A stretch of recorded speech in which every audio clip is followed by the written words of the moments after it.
at heart, you really are a public space creator. It's clear that's where your heart is, but your job, it says, now there's a lot of land to develop. So you have told us that you're now starting the business, having done all this investment, of issuing RFPs to get private investment to come to the island, and there are a number of challenges.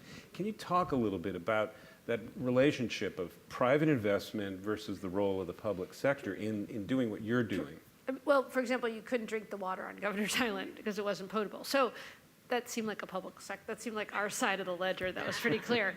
But it was also transformation. You saw one of my early slides. I mean, it was truly derelict landfill. And as beautiful as the ice cream part was, it was a big distraction that half the island, looked like Eastern Germany before the wall fell. So that was sort of necessary. So in effect, we're creating land value. But it's also, when you think about cities, and there's a whole lot of conversation now. Like, people are moving downtown. They're moving downtown in Hartford and Grand Rapids, in Tampa, and obviously around the world, in the third world, right? This is the urban century, right? And we're not going back. And so you have to say, what is it that makes cities desirable? And why do people put up with living in a city like New York, where it's ridiculously expensive? Because there's this sort of ferment and activity. And so for us, as we developed this work and the island has grown, we now make a larger case, which is we're adding value to the city. Because this idea that there's this sort of open platform where all kinds of sort of cultural entrepreneurs can create experiences actually still makes New York vital. And that's why people put up with paying $1,000 to share an apartment in Bushwick, which is what they pay now, because they get to do all these things.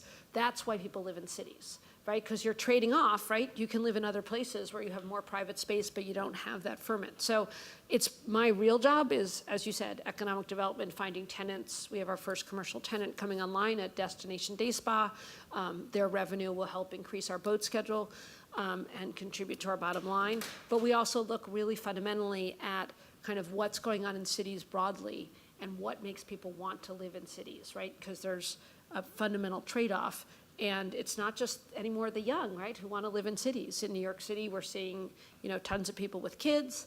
We're seeing tons of empty nesters. There's this phrase, NORCs, naturally occurring retirement communities. Cities are the best place to grow old, right? I don't have to drive my car. There's lots of things to do. So what are the things that you need to do in a city? So that's the public responsibility to sort of lay that table.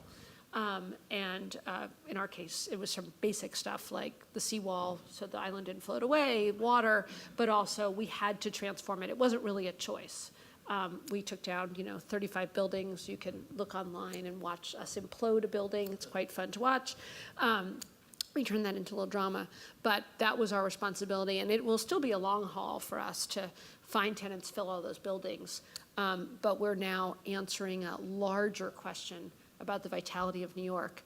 And remember, we're funded by the mayor of the city of New York, so we have to answer those larger questions, because every day the mayor is answering other questions about priorities. So the fact that we're filling not just a public space and recreational need, but kind of a more fundamental kind of innovation economy need becomes important.